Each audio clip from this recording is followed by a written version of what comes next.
গলার অবস্থা ভালো না তো, থামতে হবে সবাইকে।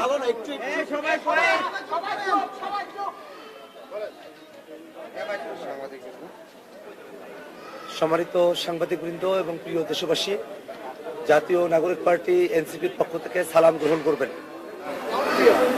বাংলাদেশ জাতীয়তাবাদী দল বিএনপির চেয়ারম্যান জনাব তারেক রহমান, মির্জা ফখরুল ইসলাম আলমগীর সহ বিএনপির নেতৃবৃন্দ নির্বাচন পরবর্তী সময়ে জাতীয় নাগরিক পার্টি এনসিপির আহ্বায়ক জনাব নাহিদ ইসলামের বাসায় আজ এসেছিলেন।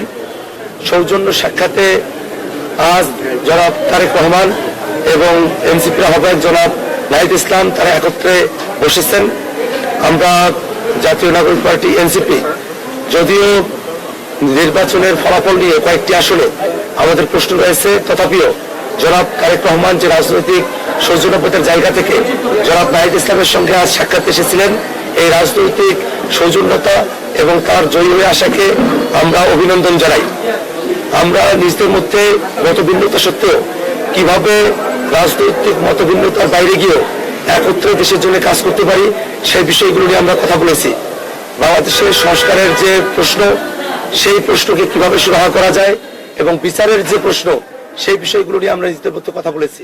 আজকে জনাব তারেক রহমান এবং জনাব নাহিদ ইসলাম বাংলাদেশ জাতীয়তাবাদী দল বিএনপি এবং জাতীয় নাগরিক পার্টি এনসিপির মধ্যকার আজকের এই নির্বাচন পরবর্তী সৌজন্যমূলক সাক্ষাৎ বাংলাদেশের রাজনৈতিক সংস্কৃতিতে একটা পরিবর্তনের আভাস আমাদেরকে দেয়।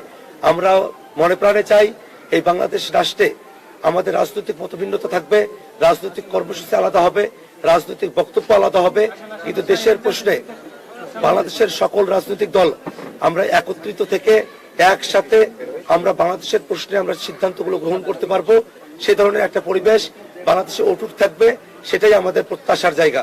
সম্মানিত সাংবাদিক বন্ধুগণ, এই দেশটাকে এগিয়ে নিয়ে যাওয়ার জন্য কৃষিক্ষেত্র, শিক্ষা, শিল্প, বাণিজ্য এবং অন্যান্য যে বিষয়গুলো রয়েছে, সেই বিষয়গুলোতে আমরা কিভাবে পারস্পরিক সম্পর্কের ভিত্তিতে পলিসি ডায়ালগের মধ্য দিয়ে বাংলাদেশ রাষ্ট্রটিকে সামনের দিকে অগ্রসর করতে পারি, সেই বিষয়গুলো নিয়ে আমাদের কথা হয়েছে। এবং নির্বাচন পরবর্তী যে সহিংসতাগুলো বিভিন্ন জায়গায় ঘটছে, সেই বিষয়গুলো নিয়েও আমরা জনাব তারেক রহমানকে জানিয়েছি এবং তাদের দলের তরফ থেকে সেই বিষয়গুলোতে ব্যবস্থা গ্রহণ করা হবে বলে মির্জা ফখরুল ইসলাম সাহেব তিনি আমাদেরকে আশ্বস্ত করেছেন। এছাড়াও 24-এর অভ্যুত্থানের সময়টাতে যারা জীবন দিয়েছেন, যাদের অঙ্গহানি হয়েছে, সেই সব বীর শহীদান এবং সেই সব আমাদের যারা বীর গাজীরা আছেন, তাদের যথোপযুক্ত তাদের পুনর্বাসনের পরিবার এবং তাদের পুনর্বাসনের বিষয় নিয়ে আমরা তাদের সঙ্গে কথা বলেছি। 24-এর অভ্যুত্থানের বিষয়ে আমরা জনাব তারেক রহমানের সঙ্গে আমাদের কথা হয়েছে। এর বাইরে গিয়েও আমরা জাতীয় নাগরিক পার্টি এনসিপির আহ্বায়ক জনাব নাহিদ ইসলাম ফুলের তোড়া দিয়ে জনাব তারেক রহমানকে, মির্জা ফখরুল ইসলাম আলমগীর সহ বিএনপির যারা নেতৃবৃন্দ আছেন তাদেরকে তিনি স্বাগত জানিয়েছেন। আমাদের যে প্রতীক শাপলা কলি, সেই শাপলা কলি প্রতীকের একটি প্রতিচ্ছবি, একটি কাঠামো তিনি জনাব তারেক রহমানকে উপহার হিসেবে দিয়েছেন এবং 24-এর অভ্যুত্থানের সময়টাতে একজন শহীদের হাতে লেখা চিঠি, সেই চিঠিও তিনি জনাব তারেক রহমানের কাছে উপহার হিসেবে হস্তান্তর করেছেন।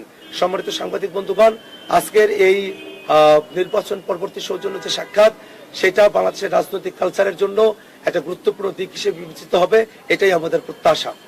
এই সাক্ষাৎকারে সম্পর্কের বড় আপনাদের মাঝে একটা মনস্তাত্ত্বিক দ্বন্দ্ব ছিল, এটা আগে থেকে 5ই আগস্টের ছিল, একসাথে ছিলেন আপনারা, ধীরে ধীরে এটা দূরে চলে গেছে।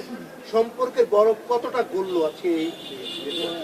আমরা এই বাংলাদেশের রাজনীতিতে যে কোনো রাজনৈতিক দল যারা গণতন্ত্রের পক্ষে, যারা ফ্যাসিবাদের বিপক্ষে, যারা বাংলাদেশটাকে নতুন করে গড়তে চায়, সেই রাজনৈতিক দলগুলো আমাদের মতভিন্নতা থাকতে পারে, পলিসির ভিন্নতা থাকতে পারে, কিন্তু আমরা যাতে একত্রে বসতে পারি, সংলাপের মধ্য দিয়ে যাতে আমরা সমাধানে পৌঁছাতে পারি, সে ব্যাপারেই জনাব নাহিদ ইসলাম আহ্বান জানিয়েছেন এবং বিএনপির তরফ থেকেও যারা নেতৃবৃন্দরা এসেছিলেন তাদের সাথে আমাদের সংলাপের মধ্য দিয়েই সমস্যার সমাধানের বিষয়ে তারাও জোর আরোপ করেছেন। এবং আমরা আশাবাদী যে আজকের যে বৈঠক, আজকের যে সৌজন্য সাক্ষাৎ, এই সৌজন্যতার মধ্য দিয়েই, সংলাপের মধ্য দিয়েই আমরা বাংলাদেশের যে কোনো সংকটকে আমরা সমাধানের দিকে অগ্রসর করতে পারবো বলে আশাবাদী।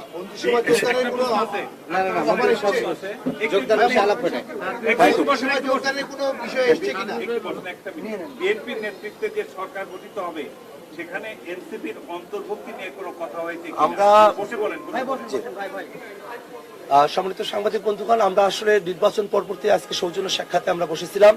পলিটিক্যাল যে বিভিন্ন বিষয়বস্তুগুলো থাকে সেই রকম কোনো বিষয়বস্তু নিয়ে আজকে আমাদের মধ্যে কোনো আলোচনা হয়নি, বরং নির্বাচন হয়েছে। নির্বাচন পরবর্তী সময়ে যারা জয়ী দল আছেন এবং যারা বিরোধী দল হিসেবে যারা ফাংশন করবেন তাদের মধ্যকার একটা সম্পর্কের সূচনা হিসেবে আজকে এই সৌজন্য সাক্ষাতে আমরা বসেছি। আদার্স পলিটিক্যাল কোয়েশ্চেন এখানে কোনোভাবেই ডিসকাস হয় নাই এবং সেই বিষয়গুলো নিয়ে সামনের দিনে আমাদের মধ্যে আরো আলোচনা হবে এবং তখন আমরা আপনাদেরকে বিষয়বস্তুগুলো পরিষ্কারভাবে জানাতে পারবো। ধন্যবাদ। ধন্যবাদ। জার্নালিস্ট যারা আছেন তারা হচ্ছে হালকা স্ন্যাক্স আপনাদের জন্য কাইন্ডলি একটু নিয়ে যাবেন, একটু সুশৃঙ্খল ভাবে। আস্তে আস্তে ভাই